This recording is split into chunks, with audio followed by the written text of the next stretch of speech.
I'm getting the house and the business. She just gets the dolls." Sebastian's voice echoed through the lawyer's office with such smug satisfaction that I wanted to throw something at his perfectly styled head. The entire family erupted in laughter, as if my inheritance was some kind of elaborate joke. I sat there in my simple black dress, watching my brother bask in their approval while they dismissed everything I had worked for over the past decade. My name is Anna Wells, and I'm 32 years old. For the last 10 years, I've been the backbone of our family's construction company, Timbermere Brewing, in Portland, Oregon. While Sebastian partied his way through college and then spent his 20s traveling the world on daddy's dime, I was pulling 80-hour weeks, managing contracts, dealing with suppliers, and making sure our workers got paid on time. But apparently none of that mattered to anyone sitting in this mahogany-paneled office. Anna always was Daddy's little princess with her dollhouse collection. My Aunt Patricia chimed in, dabbing at her eyes with a tissue that hadn't seen a single tear. At least Sebastian understands business. I bit my tongue so hard I tasted blood. Sebastian understanding business? The man who had never set foot on a construction site? Who couldn't tell a 2x4 from a steel beam? Who thought profit margins were something you wrote in the edges of a notebook? But I kept my expression neutral, my hands folded in my lap, because I had learned long ago that defending myself to this family was like trying to reason with a pack of wolves. "Well," Sebastian continued, straightening his expensive tie, "I suppose Anna can keep playing with her toys while I handle the real responsibilities. Father always said the business needed strong leadership." The lawyer, Mr. Harrison, cleared his throat softly. He was an elderly man with kind eyes who had known our family for decades. Something in his expression made me sit up straighter, a flicker of anticipation dancing in my chest. "Actually, Mr. Harrison said, his voice cutting through their laughter like a knife through butter, the company was never in his name."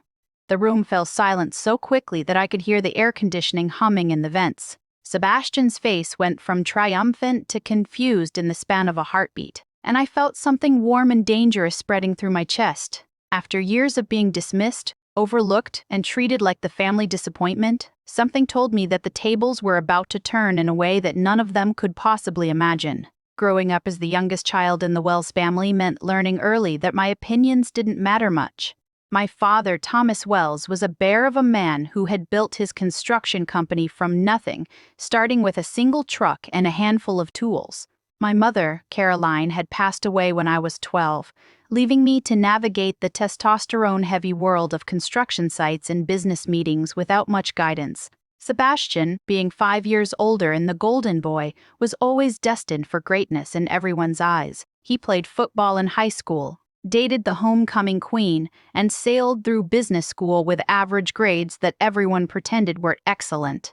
Meanwhile, I spent my teenage years at construction sites, learning the difference between various types of concrete and understanding why foundation work mattered more than flashy finishes. "Anna's got a good head for numbers," my father used to tell people, as if mathematical ability was some cute party trick rather than a valuable business skill. "She keeps me organized." But it was more than that, and deep down, I think he knew it. When Sebastian graduated college and announced he wanted to find himself through a year-long backpacking trip through Europe, I was the one who stepped up. When our biggest client threatened to cancel a $1 million contract because of communication breakdowns, I was the one who salvaged the relationship. When we nearly lost 3 key employees to a competitor, I restructured our benefits package and convinced them to stay. I had learned to read architectural blueprints, understand zoning laws, and negotiate with union representatives. I could walk onto any of our job sites and spot safety violations, quality issues, or scheduling problems within minutes. Sebastian, on the other hand, had visited exactly 2 construction sites in his entire life, and both times he had complained about getting his shoes dirty. "Sebastian will take over when I retire," my father would say at family gatherings, and everyone would nod approvingly. "He's got the Wells leadership gene." What they saw as leadership, I recognized as laziness disguised by charm. Sebastian could schmooze clients at fancy dinners, but he couldn't read a contract to save his life. He looked good in a suit and sounded confident when he talked about synergy and market positioning, but he had no idea what it actually cost to pour a foundation or frame a house. Still, I kept working. I kept solving problems, managing crises, and building relationships with our suppliers and subcontractors. I told myself that someday my contributions would be recognized, that the family would see how much I had sacrificed for the business we all claim to love. Looking back now, sitting in that lawyer's office with everyone staring at Mr. Harrison in stunned silence, I realized that my father had seen it all along. The question was whether he had done something about it. The night my father died, 3 months before this moment in the lawyer's office, I was the one holding his hand in the hospital room. Sebastian was in Miami at some conference that was probably more vacation than business, and by the time he flew back, the funeral arrangements were already made. "You've been my right hand all these years," my father had whispered during one of his lucid moments in those final days. "You understand this business better than anyone." I had squeezed his hand and told him not to worry about work, that everything would be fine. But there was something in his eyes, a weight, that seemed like he wanted to say more. He kept looking toward his briefcase in the corner of the room, the one that never left his side during business hours. "Anna," he had said, his voice so quiet I had to lean closer to hear him. "The dolls, your grandmother's collection, it's not just about sentiment."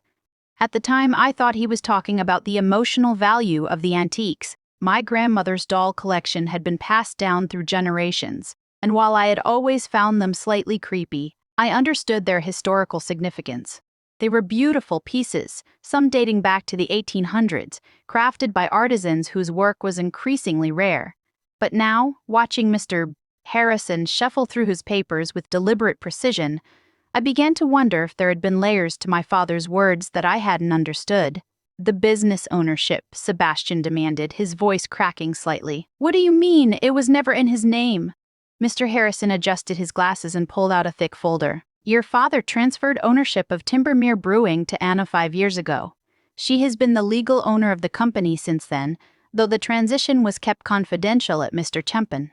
Wells' request." The air in the room seemed to thicken. I could feel my heart pounding against my ribs, but I kept my expression carefully neutral. 5 years ago was when Sebastian had decided to spend 6 months in Thailand exploring his spiritual side, while I was managing the largest contract in our company's history. "That's impossible," Sebastian said, but his voice lacked conviction. "I'm his son. I'm supposed to inherit the business. The will you're inheriting today pertains to Mr. Wells's personal assets, Mr. Powed's." Harrison continued calmly. "The house, his personal investments, and various family heirlooms. The business has belonged to Anna since 2019. I finally allowed myself to smile, just a little. Around me, I could see the family exchanging confused glances, their earlier celebration curdling into uncertainty. Sebastian's face had gone pale, and for the first time in my adult life he was looking at me with something that might have been respect. Or maybe it was fear. "This has to be some kind of mistake," Sebastian said, his voice rising with desperation. "Anna doesn't know anything about running a company. She's just the bookkeeper." The words hit me like a physical blow, but instead of anger, I felt something cold and calculating settle in my chest. After 10 years of being dismissed as just the bookkeeper, the moment of truth had finally arrived. I watched Sebastian's face cycle through disbelief, anger, and growing panic as the reality of his situation began to sink in. "I assure you there's no mistake, Mr. Harrison said, pulling out a legal document thick enough to use as a doorstop. "Miss Wells has been the sole owner and operator of Timbermere Brewing since September 15, 2019. Your father made this transfer to protect the business from potential creditors and to ensure continuity of operations under experienced management." Experienced management? The words tasted sweet in my mouth even though I hadn't spoken them. I had spent years listening to Sebastian talk over me in meetings, watching him take credit for projects I had managed from start to finish, and enduring his condescending explanations of business concepts I had mastered before he learned to balance a checkbook. "But I went to business school," Sebastian protested, as if his degree trumped my decade of actual experience. "I have an MBA from Portland State, with a 2.8 GPA, I said quietly, speaking for the first time since Mr. Harrison had dropped his bombshell. "In a program you took 5 years to complete because you kept taking semesters off to find yourself." The family turned to stare at me as if I had suddenly sprouted wings. Aunt Patricia's mouth fell open, and my cousin Jake actually dropped his coffee cup. It clattered against the hardwood floor, but nobody moved to clean it up. "Anna," my stepmother Diane said sharply, "that's no way to talk to your brother." "You're right," I replied, standing up from my chair for the first time since we had entered the office. "I should probably use his proper title. Sebastian, as the owner of Timbermere Brewing, I want to formally thank you for your years of minimal contribution to our company's success." I could see Sebastian's hands shaking as he processed what I was saying. The golden boy, who had always been handed everything, was finally facing a reality where his charm and connections couldn't save him. "This is ridiculous," he said, but his voice lacked its usual confidence. "Father would never. He knew I was going to take over. We talked about it all the time." "You talked about it all the time." "You talked about it," I corrected. He listened. "There's a difference." Mr. Harrison cleared his throat diplomatically. "Perhaps I should explain the full scope of the business transfer. Miss Wells, your father was very thorough in his documentation. Would you like me to continue reading the details?" I nodded, settling back into my chair. For the first time in years, I felt like I was exactly where I belonged. Around me, the family sat in stunned silence, their earlier celebration forgotten as they struggled to understand how completely they had misread the situation. "The transfer included all business assets, contracts, equipment, and intellectual property," Mr. Harrison continued. "Mr. Harrison, Wells also assumed all business debts and obligations, which she has been managing successfully for the past 5 years. The company's value has increased by approximately 40% under her leadership." Sebastian made a choking sound. I glanced at him and saw that his face had gone from pale to green around the edges. 40% growth wasn't luck or coincidence. It was the result of careful planning, strategic investments, and countless 18-hour days that he had never bothered to acknowledge. "Now, Mr. Harrison said, shall we continue with the personal estate distribution?" The personal estate reading felt like watching a slow-motion car crash. Sebastian inherited the family house, which sounded impressive until Mr. Harrison mentioned the outstanding mortgage balance of $300,000. He also received my father's personal investments, which had been severely depleted over the past few years to cover Sebastian's various business ventures and extended vacations. "The antique doll collection," Mr. Harrison announced, "goes to Anna, along with all associated documentation and appraisals." Sebastian actually laughed, though it sounded more like a bark than an expression of humor. "See? I told you she gets the dolls. At least some things make sense." I kept my expression neutral, but inside I was practically vibrating with anticipation. My father's comment about the dolls not being just about sentiment was starting to make perfect sense. During his final days, he had mentioned something about documentation and appraisals, words that had seemed insignificant at the time. "Mr. Harrison," I said carefully, "could you elaborate on the appraisals?" The elderly lawyer smiled, and I caught a hint of mischief in his eyes. "Certainly. Your grandmother's collection consists of 47 pieces, including several rare Jimo dolls from the 1870s and a complete set of early Madame Alexander collectibles. The most recent appraisal, completed last year, valued the collection at $512,000. The silence that followed was so complete, I could hear someone's stomach growling. Sebastian's laughter died in his throat, and he stared at me with the expression of someone who had just realized he had been playing chess while everyone else was playing checkers. $500,000, Aunt Patricia whispered, "for dolls?" "Antique dolls are serious investments," Mr. Harrison explained. "Miss Wells's great-grandmother began the collection in the 1920s, and each subsequent generation has added carefully selected pieces. Your father was quite proud of Anna's knowledge of the collection's history and value. I had always been the family member who listened to my grandmother's stories about each doll, who helped her research their origins and maintain their condition. While Sebastian had been rolling his eyes and making jokes about creepy old toys, I had been learning about craftsmanship, historical significance, and market appreciation. "So let me understand this," Sebastian said slowly, his voice tight with barely controlled panic. "Anna gets a business worth millions plus $500,000 in antiques, and I get a house with a massive mortgage?" "You also get father's car," Diane offered weakly, as if a 10-year-old pickup truck might somehow balance the scales. The Timbermere Brewing Company, Mr. Brood, Harrison added, consulting his notes, was appraised at $2.3 million as of last month. Ms. Wells has been managing the company's finances, operations, and strategic planning for the past 5 years, while maintaining her position as majority owner. I watched Sebastian do the math in his head, his face cycling through various shades of realization and defeat.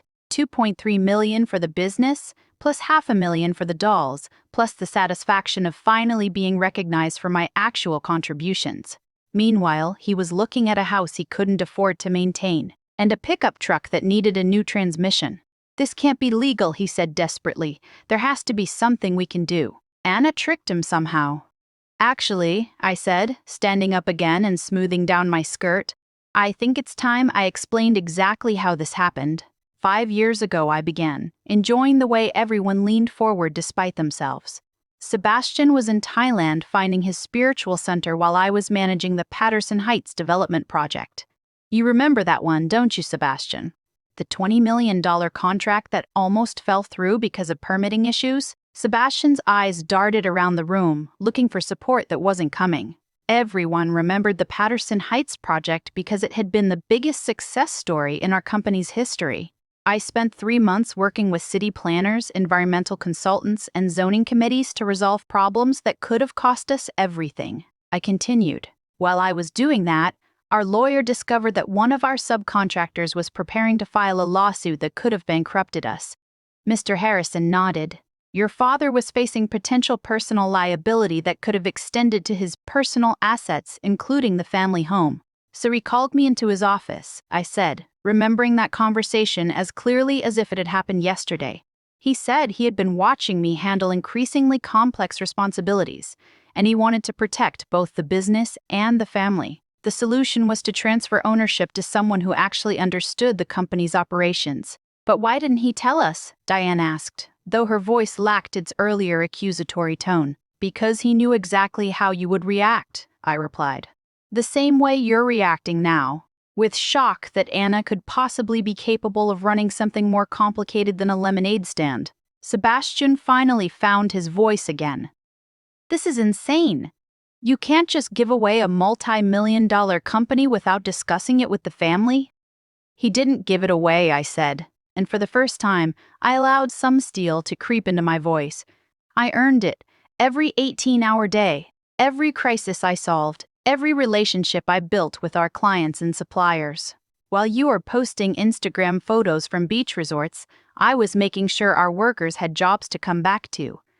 I pulled out my own folder, one I had brought with me but hadn't expected to need. "I have 5 years of financial records showing company growth under my management.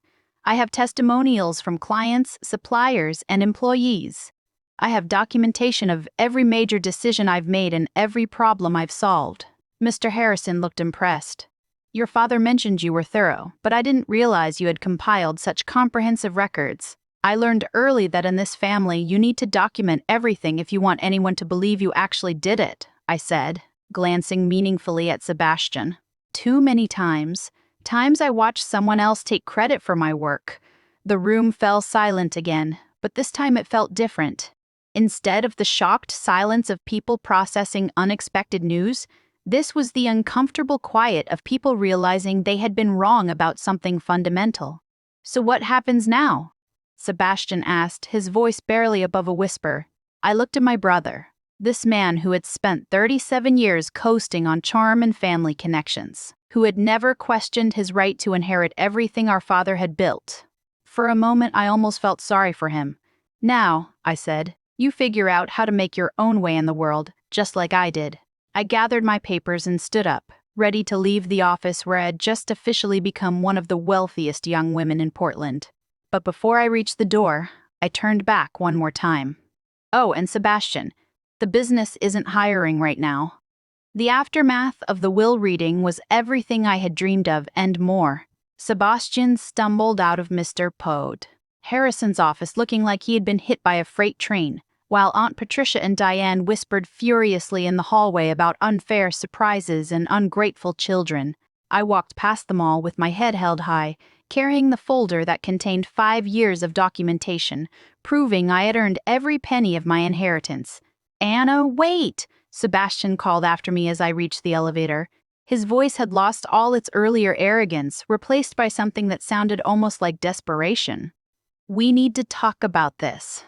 I turned to face him, noting how his expensive suit suddenly looked shabby and his perfect hair appeared disheveled. What exactly do you want to talk about, Sebastian? How you never once asked about my work. How you assumed you just narrate a business you never bothered to understand. Or how you just spent the last hour insulting my intelligence in front of our entire family? He opened his mouth, then closed it again, apparently realizing that any answer he gave would only make things worse for him. You know what the funny thing is? I continued, stepping into the elevator. I actually would have been willing to work with you. If you had ever shown even a tiny bit of respect for what I do, or taken 5 minutes to learn about the business, we could have been partners. But you were too busy being handed everything to notice that someone else was doing all the work. The elevator doors started to close, and Sebastian made a half-hearted attempt to follow me, but I held up my hand. Don't, I said firmly. You made your choice a long time ago. You chose to treat me like I was invisible, like my contributions didn't matter.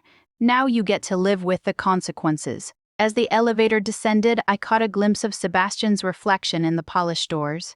He was standing alone in the hallway, surrounded by family members who were looking at him with the same mixture of disappointment and pity they had once reserved for me. 3 weeks later, I was sitting in my newly redecorated office at Timbermere Brewing headquarters, reviewing expansion plans that would have been impossible under Sebastian's expected leadership. The owner and chief executive officer nameplate on my desk still gave me a little thrill every time I saw it. My assistant knocked on the door. Miss Wells? There's a Sebastian Wells here to see you. He says he's your brother. I looked up from the architectural blueprint spread across my conference table. Through my office window, I can see our newest construction site, where we were building a sustainable housing development that would be featured in next month's Portland Business Journal. The project was my design, my vision, and my responsibility. Send him in, I said. Sebastian entered my office looking like a man who hadn't slept well in weeks. His clothes were wrinkled, his hair was uncombed, and he had the defeated posture of someone who had finally run out of options. Nice office, he said, though his voice lacked any real appreciation. I heard you're expanding into green construction. We are, I replied, not bothering to stand up or offer him a chair. It's a growing market, and we're positioned to be regional leaders in sustainable building practices. He nodded slowly, his eyes taking in the awards on my walls, the photos of completed projects, and the architectural certificates I had earned while he was busy traveling the world. Anna, he said finally, I need a job.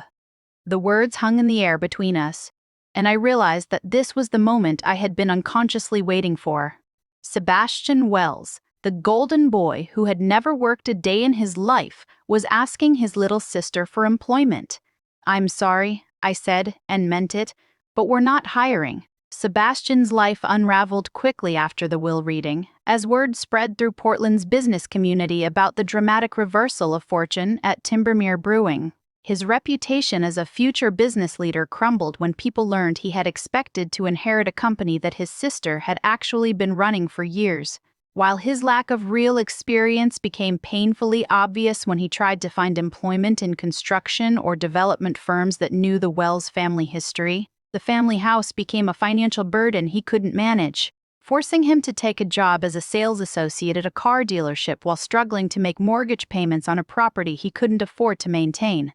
Within 6 months, Sebastian had to move into a small apartment and watch from a distance as his sister expanded the business he had taken for granted, knowing that his years of dismissing her contributions had cost him everything he had expected to inherit. As I signed the contract for our 4th major expansion project, I reflected on how Sebastian's years of mockery had inadvertently prepared me for this moment. His constant dismissal of my abilities had forced me to document every success, prove every point, and build the kind of comprehensive track record that made my ownership unquestionable when the truth finally emerged, teaching me that sometimes the most satisfying revenge is simply letting people discover that the person they underestimated was actually in control all along.